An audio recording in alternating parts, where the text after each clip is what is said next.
Di episode sebelumnya kita udah cover base layout yang kita bikin sebagai higher order components, dimana yang dipass sebagai argument di komponennya itu adalah komponen lain. Lalu ada beberapa reusable components juga, kayak screen size indicator, ini sidebar yang kita omongin tadi. Kita juga udah bikin navigasi, ini kita ada 2 user yang di bawah sini dan main yang di atas sini. Logo juga udah kita pisahin, ada marknya, ada ikonnya, sama logo type-nya. Sebelum kita lanjut, ada yang ketinggalan lagi nih. Gue jujur bikin ini tuh nggak gue latihan dulu gitu. Gue codingnya pas videonya juga dibikin. Mohon dimaklumi kalau banyak yang skip gitulah. Nah, yang ketinggalan itu kita kemarin belum rilis. Sebelum rilis, gue sekalian mau refresh dikit mengenai trunk base dan kenapa kita pakai trunk base instead of Git flow.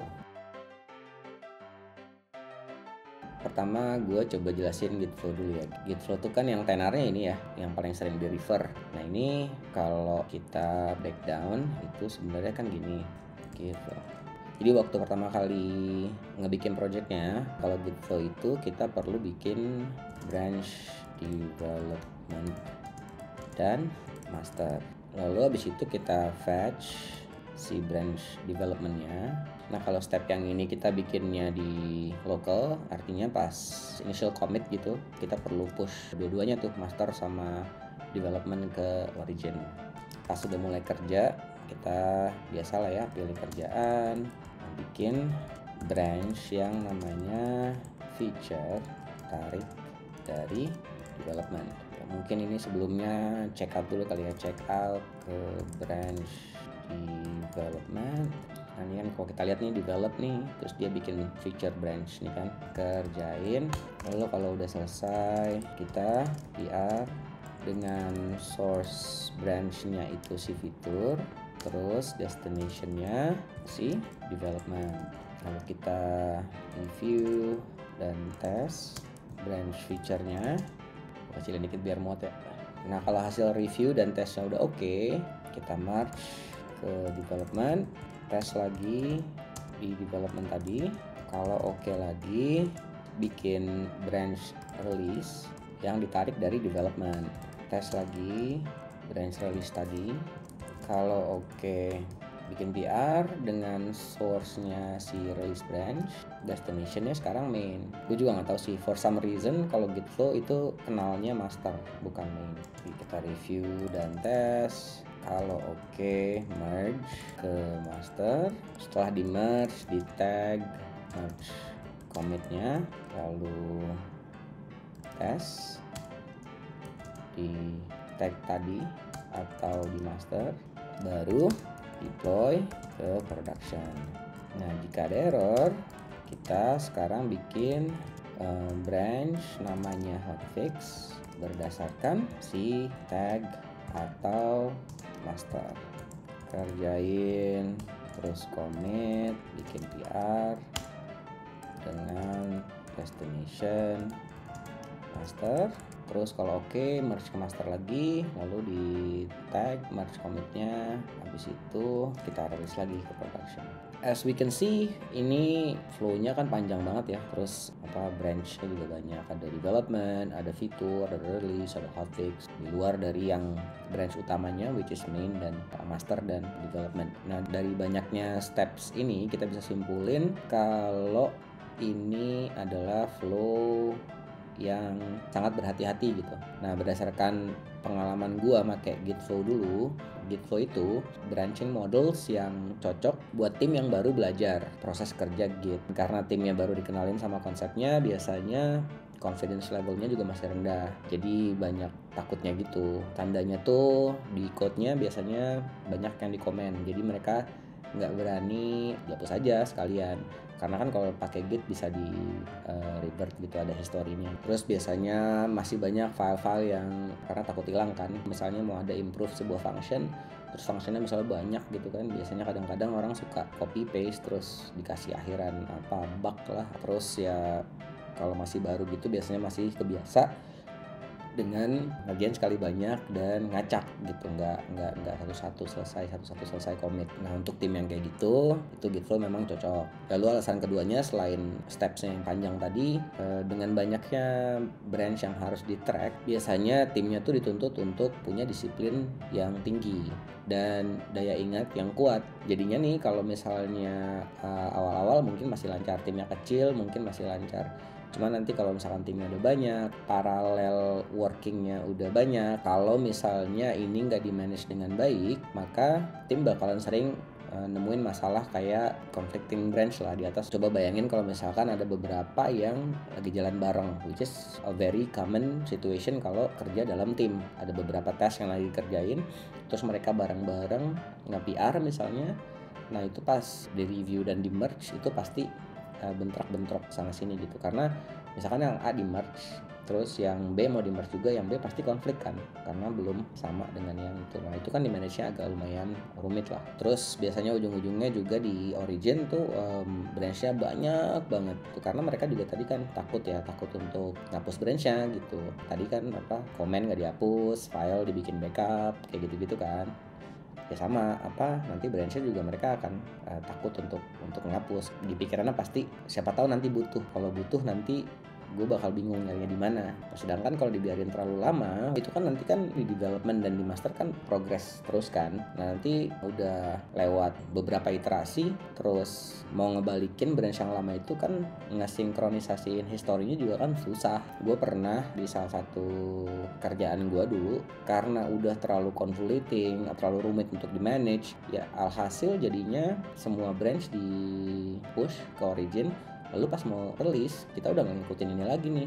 Jadinya cari pick gitu, branch mana yang mau di merge ke production. Ya ujung-ujungnya judulnya aja di CV bilangnya mengimplementasi Gitflow gitu kan, padahal pada prakteknya nggak sama sekali. Nah kalau trunk base, yang jelas ini nggak perlu, karena branch yang selalu ada atau selalu hidup tuh cuma satu, which is main. Jadi ya udah pas initial terus aja langsung ke main. Ini pun nggak usah, karena ketika clone udah dapet kan, ini nggak usah. Ini bikin branch release, ditarik langsung dari main. Ini conventionnya ada beberapa, ada yang dia bikinnya langsung versionnya itu, ada yang summary dari kerjaannya kayak kita kemarin kan layout gitu ya, bebas yang mana. Sama kerjain kalau udah selesai PR-nya, ini destinationnya langsung main kan, which is ini nggak perlu langsung gini kan. Review test, kalau oke merge ke main, type merge commit, deploy ke production. Terus kalau ada error ya sama kayak gini. Kalau sekilas kan nggak beda jauh ya, cuman kalau kita pay attention, stepnya cuma ini aja kan. Kita ulang aja untuk berapapun kali, mau itu error kayak, mau itu fitur baru kayak, mau itu improvement kayak, yang kita lakuin sama gitu. Jadi essentially stepnya cuma 1, 2, 3, 4, 5, 6, 7, 8. Dan branch yang dipakai untuk kerja cuma satu, branch release aja. Jadi ya stepnya sedikit, branchesnya atau layersnya juga cuma sedikit. Secara otomatis juga proses dari ide ke productionnya jauh lebih cepat kan. Nah kalau kita balikin lagi ke visi dan misi kita, ya kan kita mau menciptakan culture yang punya proses yang efisien. Makanya Trunk Base menurut gue paling cocok buat kita mewujudkan si culture tadi.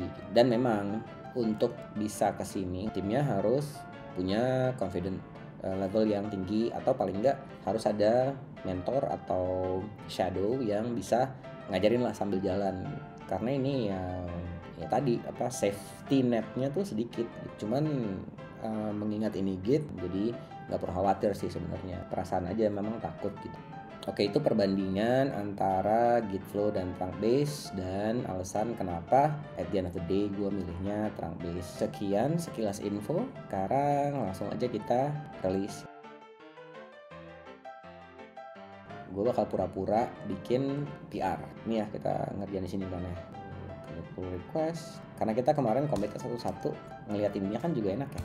Ketahuan gitu apa aja yang dikerjain, apa aja yang harus direview.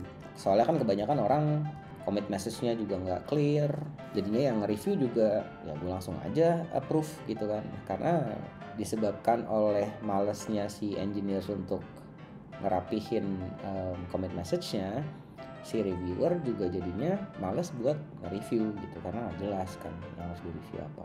Nah sama satu hal lagi, ini kalau gua harus dihapus, jadi nanti setelah di merge si branch-nya kita ini dihapus dari origin supaya nggak bikin ini tuh crowded gitu, biar kita juga nggak kepancing buat cherry picking kayak yang tadi gue cerita kan. Udah nih katakanlah lagi di review, misalkan gue reviewer gitu ya, nah ini bakal gue pull ke lokal gue, terus gue run, terus gue cek based on si commit messages-nya ini atau based on card-nya dia, kan ini udah ke connect juga tuh nih. Jadi kalau gue giniin dia langsung ke card-nya. Makanya again gue bilang gak perlu tuh kita product manager, product owner, agile coach, scrum master dan segala macam itu. Also nih lihat nih, di card ini ada satu branch yang tercreate, ada 4 commit, lalu ada pull request tanpa si engineer-nya bilang gue ada pull request tuh gitu. Si reviewernya juga dia bakal lihat udah ada pull request nih, udah katakan oke, approve, lalu merge. Nih gue biasanya squash, tadi kan kita ada 4 commit kan tuh, nah pas masuk ke production ke squash jadi cuma 1 commit, close source branch. Nah ini kan udah ke merge kan, nah nextnya tuh kita tag si merge-nya tadi, terus yang ini tuh udah ke merge ke main, gue akan create tag. Karena ini fitur pertama, biasanya gue naik tengah.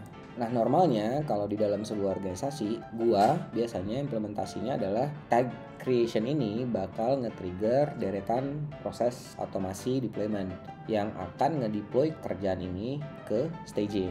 Dan karena semuanya fully automated, maka dari ujung ke ujung harusnya nggak ada perbedaan antara staging dan production. Ini juga salah satu hal yang gue lihat banyak banget yang masih kurang tepat lah implementasi staging dan production environment, dimana seharusnya kan staging sama production itu semuanya pelek-pelekan sama ya. That man's an imposter. That man is the imposter. Spek servernya katakanlah ya, terus stacknya, versions dari OS-nya misalnya gitu, itu harusnya sama semua. Yang ngebedain hanya isi dari database-nya aja harusnya gitu. Jadi ketika di staging jalan, maka 99,99999% itu di production juga udah pasti jalan. Gak bakal ada lagi yang teriak di staging jalan kok kemarin, kok ini error di production gitu. Dimana yang si 0,0001%-nya itu udah hampir bisa dipastikan itu gara-gara environment variable yang belum keganti, masih pakai yang di staging misalnya, dan udah pasti bukan gara-gara code-nya, karena code-nya udah pasti sama. Nah tapi untuk ini yang project kita ini, gue nggak setup staging environment karena gue belum ada budget. How much money does he have? Jane broke.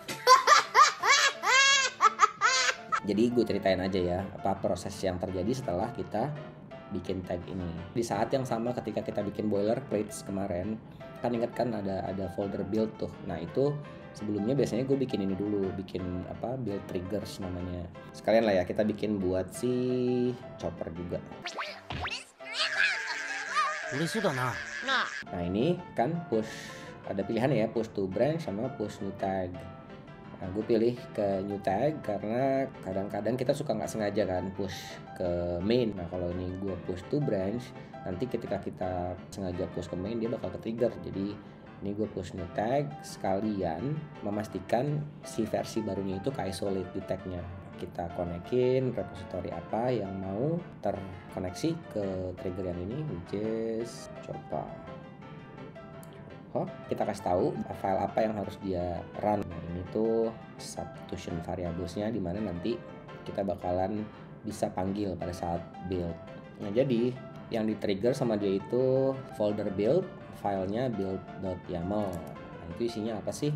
Stepnya satu, dia nge-set environment dulu, dia nge-fetch origin, which is ngambil semua branches gitu ya, berikut tag, terus ambil tagnya, terus ini checkout ke tag built-in variable karena kita tadi trigger ya pakai tag kan. Lalu kita bikin sebuah file yang isinya si project ID, tag name, which is yang ini, project name itu yang tadi Sini kan kita project name-nya Chopper sampai hingga terakhir pokoknya dia ke deploy gitulah, running di Kubernetes clusternya kita. Detailnya nanti mungkin di episode-episode selanjutnya gitu ya, ketika kita ngomongin deployment. Memang ini kan kebetulan gue cuma mau ngejelasin sedikit aja. Nah, this whole process itu sampai dia running di production, biasanya kalau untuk project kayak kita gini, ini paling lama sekitar 10 menitan lah. Ini rilisnya kita udah ya, di text udah ada nih apa tuh, udah ada harusnya. Lalu nextnya kita bikin apa nih?